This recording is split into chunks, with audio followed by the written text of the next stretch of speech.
Assalamualaikum warahmatullahi wabarakatuh. Eh, yang terhormat kepada Bapak Al selaku dosen pengampu mata kuliah Teknologi Basis Data dan Jaringan, kami dari kelompok 4 akan melaporkan hasil diskusi eh, terkait Linux. Sebelum mulai, izinkan kami untuk memperkenalkan diri. Saya Septiani Adelia Putri. Saya Kurniawan Ningsih. Saya Bilkis Hajiratul Putri. Pertama-tama kita akan memulai mengenai definisi.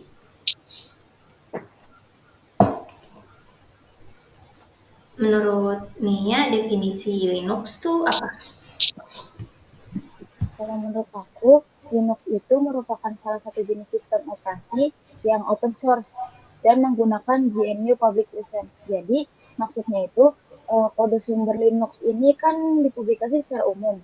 Jadi, otomatis siapa aja bisa mengakses, mendapatkan, ataupun menggunakan sistem operasi Linux ini dengan bebas gitu.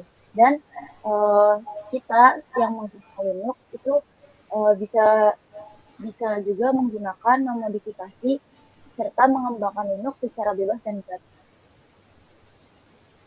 Kalau menurut Bilkis apa? Kalau menurut aku, Linux itu salah satu sistem operasi banyak digunakan untuk mengelola server atau aplikasi. Salah satunya karena dikenal lebih aman dalam menghindari ancaman malware. Selain digunakan untuk mengoperasikan komputer, sistem operasi juga dibutuhkan untuk mengoperasikan server dan aplikasi. Dan juga Linux sebagai sistem operasi yang relatif kuat dan serbaguna untuk menjalankan berbagai macam tugas, termasuk menjamin keandalan dan keamanan sistem. Sama aku kayak Nia sama Bilkis, Linux itu kan itu ya sistem operasi dia tuh gratis dan juga bersifat open source yang dimana memungkinkan penggunanya untuk dengan bebas mengembangkan dan memodifikasi sistem sesuai dengan kebutuhan pengguna. Oke, berarti kalau menurut Bilky sama Septi, jenis-jenis dari Linux itu ada apa aja sih? Hmm, jenis-jenis Linux itu ada yang pertama ada Ubuntu, terus ada Debian, ada juga CentOS, ada Red Hat Enterprise, sama ada Gentoo.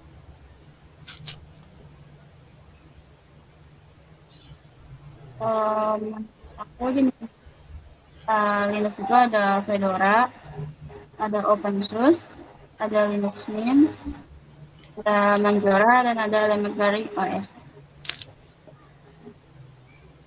Kalau kalau menurut Bilki sama Kurnia, komponen utama dari Linux itu ada apa aja?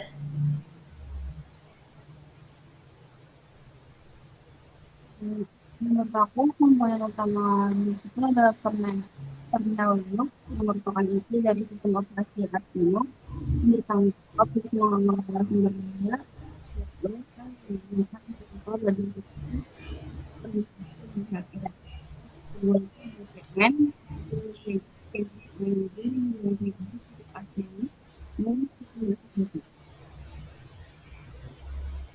Oke, kalau menurut aku, sama kayak Bilkis tadi, komponen utama dari Linux ini ada 4. Yang pertama itu kernel, itu shell, utilitas, sama program aplikasi. Kalau kernel ini merupakan inti dari sistem Linux yang memiliki fungsi untuk mengontrol dan membentuk fungsi berasas rendah. Kemudian kalau shell ini merupakan penerjemahan yang biasanya disebut sebagai terminal, yang merupakan perangkat lunak yang menjadi jembatan antara user sama sistem Linux. Kalau misalkan yang utilitas itu merupakan program yang telah tersedia pada sistem Linux. Jumlahnya banyak dan punya fungsi yang beragam. Terus kalau program aplikasi itu berisi program buatan user untuk memenuhi kebutuhannya sendiri. Jadi kita yang pakai Linux itu bisa membuat program menggunakan sejumlah utilitasnya, perintah built-in yang ada pada shell-nya tadi.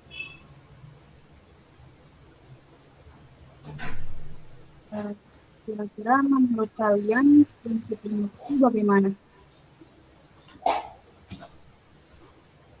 Boleh nih ya dulu yang jawab.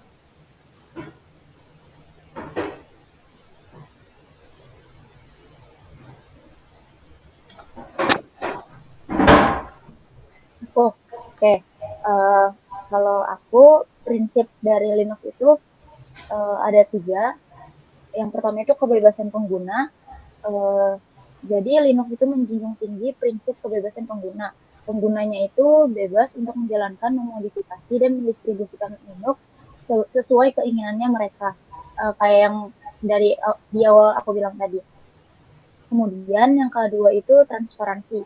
Jadi kode sumber Linux itu kan terbuka dan proses pengembangannya transparan, memungkinkan tingkat transparansi yang tinggi.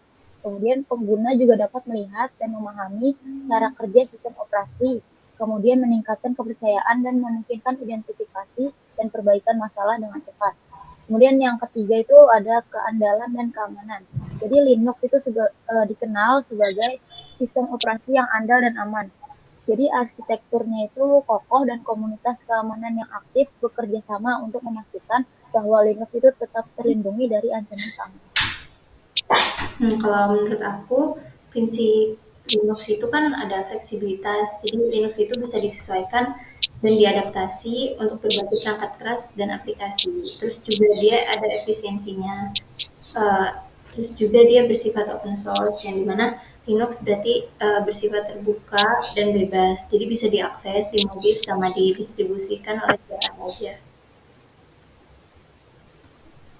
Oke, dari sekian banyak yang kita bahas, aku mau sampai ini kekurangan yang ada di Linux.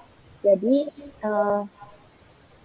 di Linux yang pertama nih kekurangannya ada beberapa aplikasi yang mungkin sering kita pakai di Windows, tapi ternyata nggak bisa dipakai di Linux. Uh, ini dikarenakan karena belum banyak vendor yang rilis produknya itu untuk support di Linux. Tapi tetap ada aplikasi yang bisa menggantikan fungsi aplikasi yang belum support di Linux. Contohnya itu ya walaupun nggak sama-sama banget, tapi bisa lah untuk menggantikan. Contohnya kayak LibreOffice itu bisa menggantikan Microsoft Office. Terus habis itu ada GIMP itu untuk mengganti Photoshop sama Inkscape yaitu sebagai pengganti CorelDRAW. Kemudian kekurangan yang kedua itu hardware-nya itu belum banyak yang vendor hardware itu belum banyak bikin produknya untuk support Linux sama kayak software yang tadi di atas. Kemudian makanya banyak perangkat di laptop atau komputer itu nggak otomatis terdeteksi di Linux. Jadi solusinya mungkin bisa untuk install driver secara manual, tapi pastinya cara ini itu lebih rumit dan belum tentu berhasil secara baik. Terus yang ketiga itu bagi pengguna baru yang belum terbiasa sama Linux, kayak aku ini, mungkin bisa dibilang Linux itu cenderung rumit untuk digunakan karena cara pengoperasiannya itu nggak semudah Windows. Karena kan kalau kita biasanya pakai Windows tinggal klik-klik aja gitu ya. Tapi kalau di Linux ini kita harus pakai command line gitu kayak perintah teks untuk mengoperasikannya. Jadi bisa dibilang perlu waktu lebih untuk belajar dan memahami cara kerja Linux ini. Aku mau tambahin kelebihan dari Linux sendiri. Linux itu menurut harusnya juga lebih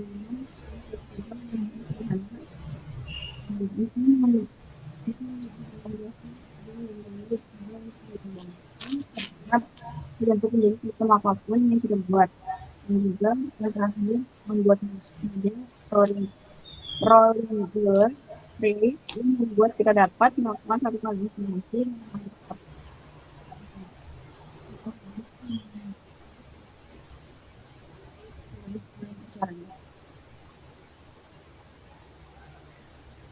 Oke, jadi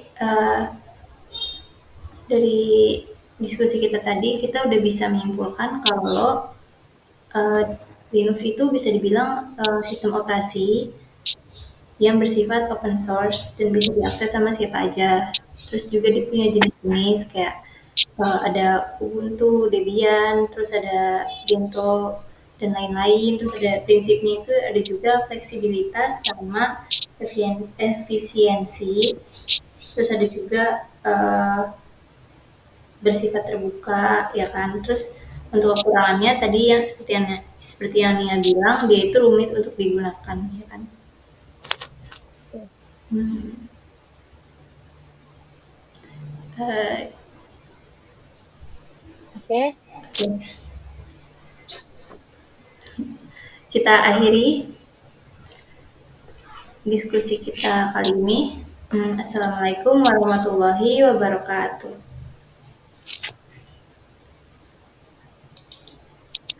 terima kasih Yuki, Septi. Ya, terima kasih juga. Kasih